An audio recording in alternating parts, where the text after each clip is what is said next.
him as we see him on Gilligan's Island, where every event is in action-packed color, such as championship soup tasting, speed waiting, co-ed wrestling, the longest high jump, the shortest head punch, ballroom dancing,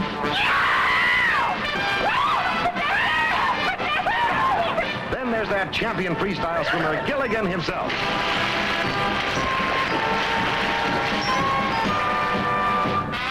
Yes, sports fans, you've never seen events like this before, but they're always in season on Gilligan's Island.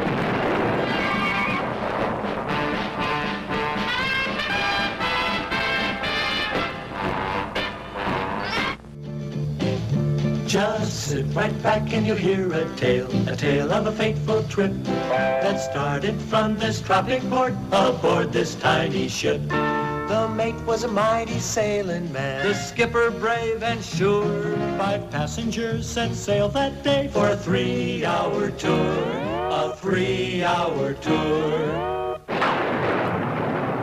The weather started getting rough, the tiny ship was tossed.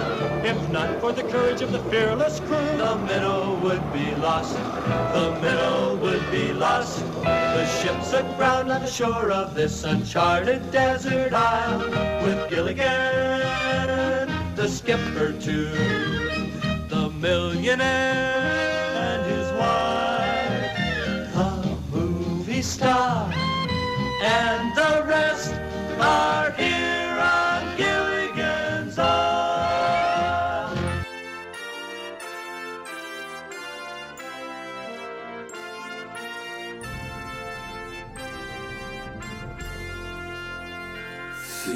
Sitcom, are ye faithful?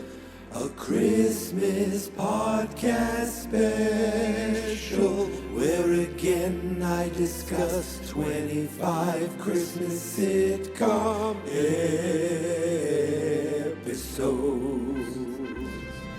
Please come and listen every day until Christmas.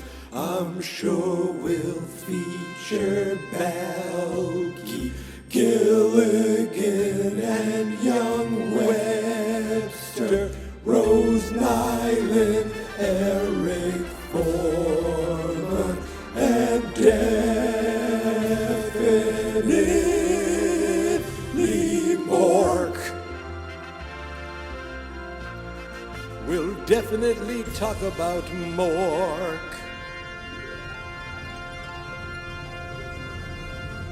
Now this is a tale of our castaways. They're here for a long, long time. They'll have to make the best of things. It's an uphill climb. The first mate and his skipper too. Just sit right back, and I will tell you a tale. A tale of a TV show. A show that I thought was on a lot longer than it was when it first aired. Long ago. Ooh, I just made that up. Damn. Ladies and gentlemen, boys and girls, children of all ages, welcome back to Sitcom, Are Ye Faithful, where today I watched from the first season of Gilligan's Island, Birds Gotta Fly, Fish Gotta Talk. What the hell does that have to do with Christmas? Absolutely nothing. But it is the one and only Christmas episode of Gilligan's Island. Original air date December 19th, 1964, 12 years before I was birthed by my mother. To me, Gilligan's Island was a show that was just on every single day. And it felt like it would take forever to get through and then see the episodes like repeat. When you watch something syndicated reruns, like the shows that were that way for me were Happy Days, even though I kind of remember watching Happy Days early on, like the later seasons. Same with Laverne and Shirley. But those lived on more in the reruns, like things like Brady Bunch. That's a show that I only watched in reruns every day. It would be on WLVI Channel 56 after school. And it just felt like those shows had so many episodes and they were on for so long. And Gilligan's Island was one of those shows where you'd watch it forever, and then all of it, it would kind of cycle through the episodes of the series, and then it would start over. And Gilligan's Island was only on for 3 seasons, 64 to 67. But the thing that makes it a little bigger than what you think of as a regular show is that it had humongous season episode orders for the season. The first season had 36 episodes, 32 episodes for the second, and 30 for the final episode. And so it had almost 100 episodes, 98. And right, did I do the math right? 98, and that's almost 5 years worth of what you'd think of for another show. So it had a lot, and can you believe they got 98 episodes out of this kind of silly premise when you think about it? Stick a bunch of different people on an island and, come up for reasons why they can't get off the island, and there's your comedy right there. Comedy ensues. Did they ever get off the island? The last episode, I mean, at least the episode that aired, it doesn't show that it was ever, maybe it probably got canceled without having an ending, which is why in the 1970s, there were 3 TV movies. I almost said 4 because Wikipedia has 4 movies listed, but one of them is called Surviving Gilligan's Island, which is like a reality not a reality. It was a documentary where some of the actors reminisced, and they had actors portraying them looking back. So I think it was more behind the scenes in the making of the show. It sounds like something that was on Fox or Lifetime. No. The 3 television movies were Rescue from Gilligan's Island from 1978. It was actually a 2-part, so a miniseries. They return, so they actually get rescued, right? But don't they go back? They all meet in Hawaii for a reunion, go for a cruise, and they end up stranded on the same island. Classic. Then there's the Castaways of Gilligan's Island, which I don't remember this at all.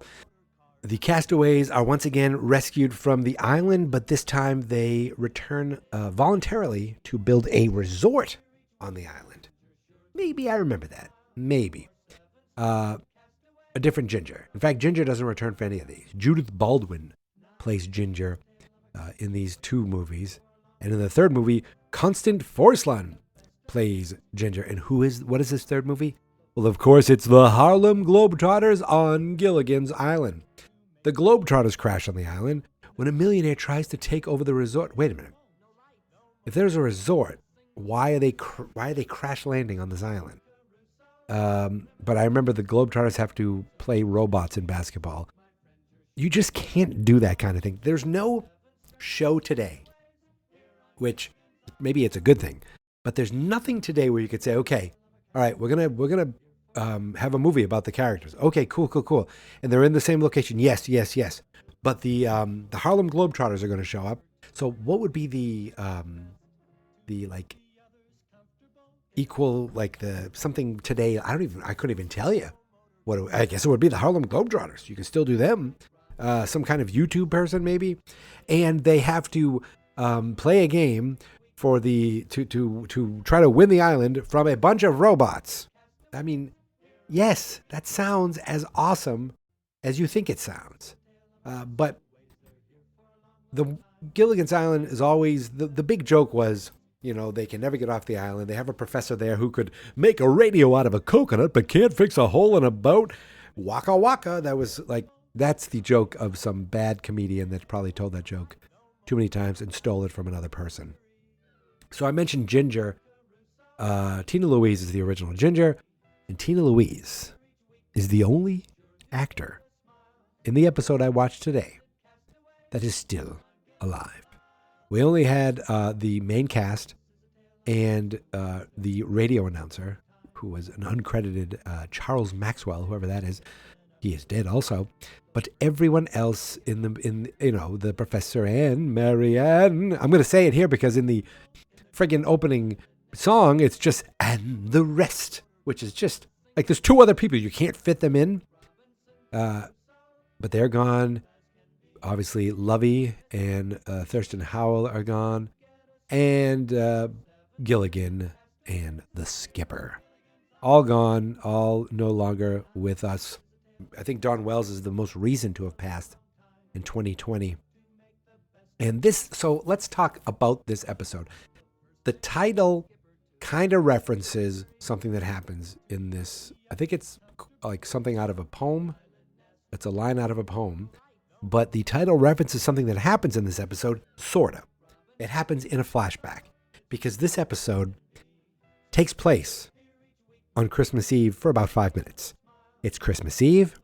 They're decorating a bamboo tree. They're all kind of sitting around. And on the radio, they start making Christmas wishes. Skipper wishes for a steak. Ginger wishes for Cary Grant. And Gilligan wishes to be rescued. Then all of a sudden, on the radio, they hear a voice saying, a Navy ship has discovered a island with some castaways on it. We believe it's the people from the SS Minnow. They're going to be rescued really soon. They're like, hooray, you did it, Gilligan. You saved us. And so later on, we see the skipper making a signal fire and Gilligan helping him. And Gilligan accidentally drops the binoculars in the fire. They get really hot, but they don't break. And he goes, gosh, I've made some mistakes, but, you've gotten used to me. Yes, I have. Remember the first day we came? And then we go back to a flashback. And I thought, are they just re-airing the pilot? Are they just re-airing like the first episode? This isn't, season 7. This is season 1. It's only been 12 weeks of a show. We're already doing a flashback episode? Not exactly. What they actually did was retool like clips from the unaired pilot, which I think I've seen the unaired pilot because a lot of these things look really familiar. I mean, I've watched Gilligan's Island a ton, but I don't remember. I remember some episodes, but not this one per se. But I had a feeling I knew how it was going to end. But it's so they think about the flashback, and it goes back to the first day they're on the boat. And I thought, there's no way they filmed all this for this episode. And they didn't. They used the unaired pilot. They said in some shots you can actually see some of the actors who were in the pilot that were recast for the actual show. And it shows them, waking up, shows the skipper waking up on the Minnow with Gilligan, shows the Loveys being like, can you please call a limo for us and have our luggage, please, delivered. Like, delivered where? And then he tells them, we're 100 miles off course. This isn't even charted. Well, you should use better charting. There's no better charting than the U.S. Navy. What about my yacht club? Jim Backus, I'm not doing him a good service because the guy has just such a classic voice. From being Mr. Howell to being Mr. Magoo to being the guy who plays pool with Bobby Brady in the garage. A lot of great moments for Jim Backus. So the whole episode is just like nothing to do with Christmas now. Now we cut back and forth. We're like, I can't wait to get back. I can't wait. I should have, I'm going to see my mom. And they give Gilligan kisses and they're all excited. But then they go, yeah, that reminds me of this. And they go back again to the first day when what happens is they're pretty much ready to be saved. The professor has the transmitter working. The transmitter works to the radio. Now they can just start calling out and hopefully someone hears the signal. Gilligan goes fishing. He takes the fishing rod. It hooks onto the radio and the transmitter, and it gets flung into the ocean. So he ruins them there. At one point, they're like, all right, let's go look around. They go looking up a coconut tree, Of course, the coconuts fall on the skipper while Gilligan's up there looking. He's like, I found a boat and there's people. We're going to be saved. And he goes, come on, follow me. He slides down the coconut tree, runs off with the skipper, and they run into the minnow. It's the minnow. He basically saw his own boat with his own people. Oh, Gilligan, you stupid son of a bitch. So what else happens? So he's like, we see him go fishing again. And this time he's very successful, but he's getting dragged into the water by the fish. What does it have to do with Christmas? Nothing. He's getting dragged in the water by all these fish, but he keeps catching them. He catches like 1,000 fish, so many fish. The howls are just sitting there watching him, laughing at him. But he catches these fish, and all of a sudden one of the fish starts talking. Just like the title says, fish gotta talk. Well, what happened was this. One of the fish swallowed the radio, and the radio kept working. Didn't matter that it was in salt water for hours. Didn't matter that a fish swallowed it. The radio was working. He's like, look, everybody, when you squeeze the fish, it changes the station. And he said, if the fish swallowed a radio, maybe another fish swallowed the transmitter. It's worth finding, worth looking. So they start grabbing fish and talking into the fish so that it can be heard through the radio, because they got the radio out of the other fish. It's totally fine. Now they need to find a transmitter that works totally fine. So they start going through all the other fish, talking into them. The howls are like, what is this? But then they start talking into the radio too. He's like, please put me through long distance. They just start talking, hoping anybody will hear anything. And then it cuts away, and they're sitting around the fire, and Skipper goes, man, that's great. We found the transmitter too. Like, what? Are you kidding me? There's no, what? They didn't show the transmitter being found. They just showed them all talking into different fish, and then cut away, and it's like, well, we got the transmitter too. What are the odds? So they're working on it, then they got it to work. Meanwhile, Gilligan's like, can I help? Go get some firewood, Gilligan. So he goes get some firewood. He brings this giant pile of firewood. He's holding it. He's like, I can't hold it. Just drop it. He drops it on the transmitter and breaks the transmitter. Gilligan, you stupid son of a bitch.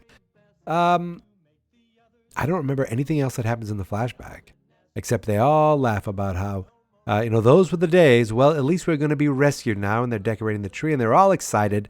And then they hear on the radio again, and here's the update. It looks like the boat was picked up. It was the Coast Guard who picked up the passengers. They've been saved. They're like, what are you talking about? And these people were not actually the SS Minnow. They were another group of castaways who were lost for 11 years. And they're like, 11 years? Gilligan says, no. Maybe we'll be found 10 years? 9? 8? 7? Oh, I don't know. So then it cuts to nighttime, and they're all sitting around the picnic table that somehow was built.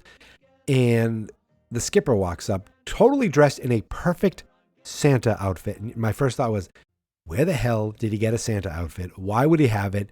Is this one of those things where it's the show, and this show completely just plays with that so much that they just happen to have one, or he just happened to find one or make one that was a beautiful Santa outfit? And he says, ho, ho, ho, you have so much to be happy for. You could have been on a deserted island you could have been stranded at sea. You could have been on an island that didn't have any food. You could be lost alone without people that you've learned to make friends and family with. They're like, you know what? You're right. He's making a good point. There is some things to be happy about. They all agreed with it. And then Santa went away. Well, Skipper went away, except was it the Skipper? Because not 1 second later, the actual Skipper came walking up, holding some firewood, and they're looking at him like, what? What are you looking at me for? They said, Merry Christmas, Skipper. It's like, yeah, Merry Christmas. He shakes Gilligan's hand, and then all of a sudden you hear cling, cling, cling. Merry Christmas, Merry Christmas, Merry Christmas. And I guess it's supposed to be Santa and his elves talking from the sleigh. They don't show any sleigh. That's not in the budget. But Gilligan and Skipper look up like, oh my goodness, what is that? And really, so it turns out it's the real Santa. And get this, the real Santa is such an asshole that he sees them on this island and he leaves them there. He goes off with his elves. He does not send help. He does not say, well, now I know where you are. Maybe tell someone. He does not even say, get in my sleigh. Some of you, let's go back. Let's get you back to your family. He could pick them up. He can go to every place in the world in a night. He can even stop at this island just to give them a pep talk. But he can't say, get in my goddamn sleigh and let's get you home. Sorry. This is a Christmas episode because Santa shows up. But Santa is a prick. In Gilligan's Island, in the canon of Gilligan's Island, Santa is a villain. And I stand by those words. This episode was enjoyable because I just like seeing old television shows. I like seeing the idea of taking an old episode of something and weaving it in to another episode, like an unaired pilot. The Star Trek did the same thing. I also liked at one point Gilligan is rolling around with a fish, and you can easily tell it's film. They just reverse it and play it again, like he rolls and then he rolls back and it's the perfect roll, and then it stops and he rolls again with the fish, just to extend a shot of him rolling around with a shark who he caught and he was now wrestling with. But the whole actual episode, besides the flashback, was based on Gilligan's Christmas wish they thought coming true, but it didn't. So Santa doesn't make wishes come true, and he doesn't save castaways. And that's today's episode, everybody. Oh my goodness gracious. I'm glad I did Gilligan's Island. Chris, if you're listening to this, was texting the other day going, people actually think Gilligan's Island was a good show. And again, it's one of those things where this doesn't go down as a good show. Like, wow, what quality. What a game changer, or it broke. It was nothing groundbreaking, but it's just silly, something real gimmicky that just had a place in my heart of being a kid seeing all the reruns. Now, I'm really surprised they never made a Gilligan's Island movie. I remember for years they were trying to make one. I think at one point, Martin Short was going to be Gilligan, and he's too old now. But they never pulled the trigger on it, especially around the time when you got shows like the Beverly Hillbillies got their own movie. There were a couple like that. Like, didn't McHale's Navy, wasn't that a friggin' movie with Tom Arnold? I think I'm correct. So they did a few of these where they took old sitcoms and they made movies out of them. Our Gang, they did it. There might be more. I don't remember. But they did Bewitched. That was years later, but still they did that. And they never did it with Gilligan's Island, which you'd think is just kind of perfect for it. And you would have loved to see who they cast as these iconic characters. The show may not be great, but they still have iconic kind of character types. Something about it. It was just like the cast was perfect. The way they constructed it with the different people. So I will give it credit for that, little buddy. And that's it. That is it, my friend. Thank you so much, everybody, for listening. Thank you so much for sticking with the show and subscribing and all the Instagram and Twitter likes. I appreciate that. You can find me in both places by using the username Geek Mentality, which, if you didn't know, is the name of this podcast. Even though this special is called Sitcom All Ye Faithful, this movie month, Marchie McFly, Jawgist, what else do we do? There's other things we've done. That they all live here at Geek Mentality. And sometimes it's just episodes of Geek Mentality. They're very rare, but it happens. And I'm always looking to do little mini projects that, are 10 or 15 episodes. maybe once a year, or just, like my Superman, Batman rewatch. I haven't finished those. I haven't done those in a while, but I need to get back to those. And every single one of those episodes, hundreds of episodes, can be found here at Geek Mentality. So, until tomorrow, my friends, thank you so much for listening. Thank you so much for subscribing. The website, you can find us is fansnotexperts.com/sitcom. It's Thursday. We're getting closer to Christmas. Can you believe it? And with that said, there's really nothing else for me to say to you except, here is my theme song. This is my podcast. I made it. Geek Mentality's what I named it. And I think you should listen and subscribe, 'cause I'm kinda funny and awesome. I think that I'm worth your time, and I'm kinda handsome. My mom says, please listen and please subscribe. At least listen to this episode. Fans Not Experts here on Gilligan's Island.